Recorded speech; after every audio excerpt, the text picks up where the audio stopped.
जैसे तुलसीदास के जीवन में घटा। तुलसीदास अपनी पत्नी के मोह में इतने ग्रस्त थे कि एक दिन की जुदाई बर्दाश्त नहीं कर सकते थे। पत्नी मायके गई और वो रात को जो है वो अपनी पत्नी के मोह में आकर उसके मायके में पहुंच गए। हाँ जी हाँ। और वहां से रस्सी पकड़ के ऊपर चले गए। सांप था वो।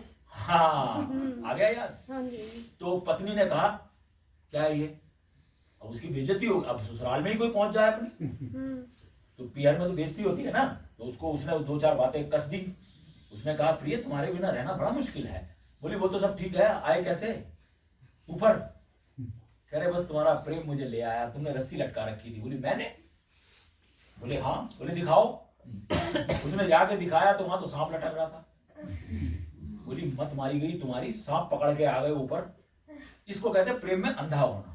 और नदी ने भी वो शव के ऊपर चढ़ के आए थे। वो ऐसे ही काम होते हैं, जागरण जब बेहोशी होती है ना तब ऐसे ही होता है। वहां पर उसकी पत्नी ने ये बात बोल दी, जितना प्रेम तुम मुझसे कर रहे हो, हालांकि उसको बोलना चाहिए था जितना मोह मेरे प्रति है।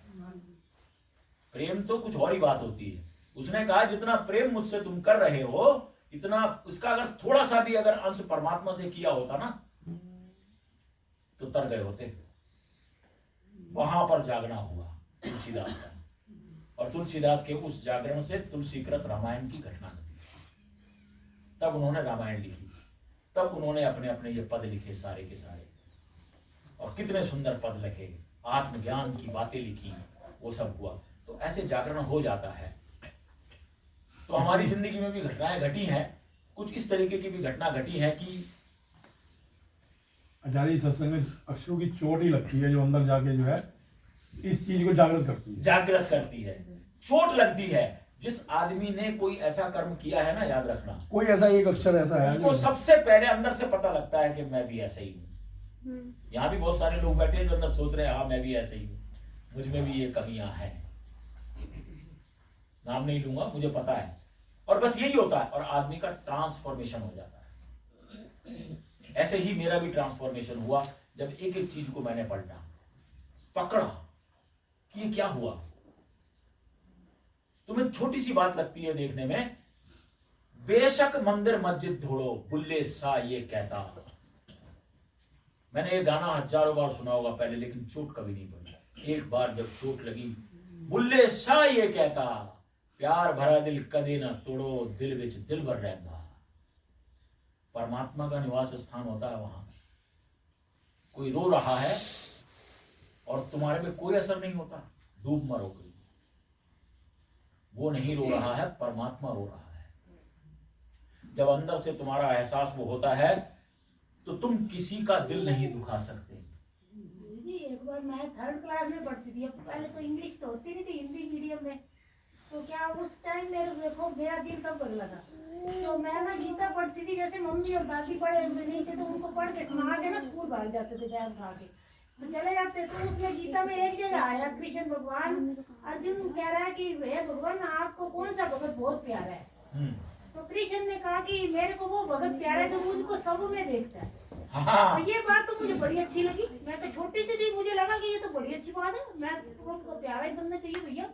अपने आप को ही कहा सब में देखो। हाँ सब में देखो। अच्छा मैं ना रोज स्कूल जाती, पढ़ के अपना बैठ जाती, फिर जब फ्री होती तो भी इसी बारे में सोचती कि बस तो यार बनूं कैसे अब, कि भाई वो देखूं कैसे, देखूं कैसे जो मुझको सब में देखता है, वो प्यारा है मुझे बहुत भगत। मैं अब रोज सोचू, कितने महीने बीत गए, 5-6 महीने ऐसे बीत गए, रोज सोचती। एक दिन मेरे अंदर से निकल के आया, जो रो रहा उसको हंसा दे, जो परेशान हो उसको राजी कर दे, जो दुखी है उसको सुखी कर दे, यही तो है देखना। अपने अंदर से ही आया। फिर मेरा तो काम, हम 20-22 बंदे की फैमिली थी हमारी, 6 भाई 3 बहनें, दादी दादा मम्मी पापा सारे भतीजे 22 बंदे थे अपने घर में। कोई ना कोई रोसा ही आता था, कोई ना कोई और मेरा काम होता था सबको राजी करना। मतलब कोई रो रहा है ना, उसको कैसे हंसाना, बस इसको देखना है और उसको कैसे राजी करना। दादी है, दादी को चाहिए घुटना दबाना है, टांगे टूंगे दबा दी घुटती, मतलब मेरा काम फिर वही होता था बस।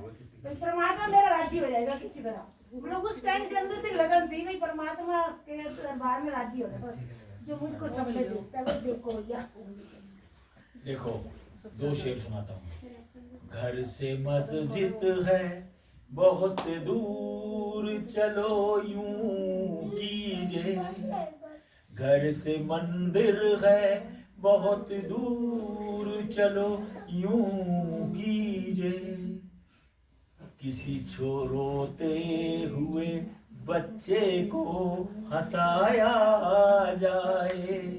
मंदिर जाने की जरूरत नहीं है, मस्जिद जाने की जरूरत नहीं है, किसी रोते हुए बच्चे को हंसाया जाए। तुमने भी यही सोचा कि हंसा दे किसी को? हाँ जी। हाँ? दूसरी बात, अपने अंदर से ही आया, मैंने किसी से पूछा नहीं और मुझे लगा भी नहीं अपने परिवार में पूरे 20-22 बंदों के परिवार में मैं किसी से ये क्वेश्चन पूछ सकूं, कोई मेरे को बता देगा। नहीं, मुझे फीलिंग ही नहीं आई। जैसे हम आपसे बात कर लेते हैं, सब सारी बात करते हैं, जैसे अंदर फीलिंग ही नहीं आई। मुझे लगता था मुझे कोई बता ही नहीं पाएगा इस बारे में, सच्ची में। और मुझे अंदर से ही आया था ये कि ऐसे करेगी तो सही हो जाएगा। बुद्ध ने एक बात कही जिससे सबके जीवन में एक रूपांतरण आ सकता है। कहने को कोई हमारा है तब तक ही यह जग प्यारा है। कहने को कोई हमारा है, और जब तक कोई हमारा है ना, और मैं खास तौर से बता रहा हूं, कान खोल के सुन लो, जब कोई व्यक्ति हमारा सम्मान करता है, हमारे प्रति प्रेम में होता है, तब तक हम उसकी कदर नहीं करते।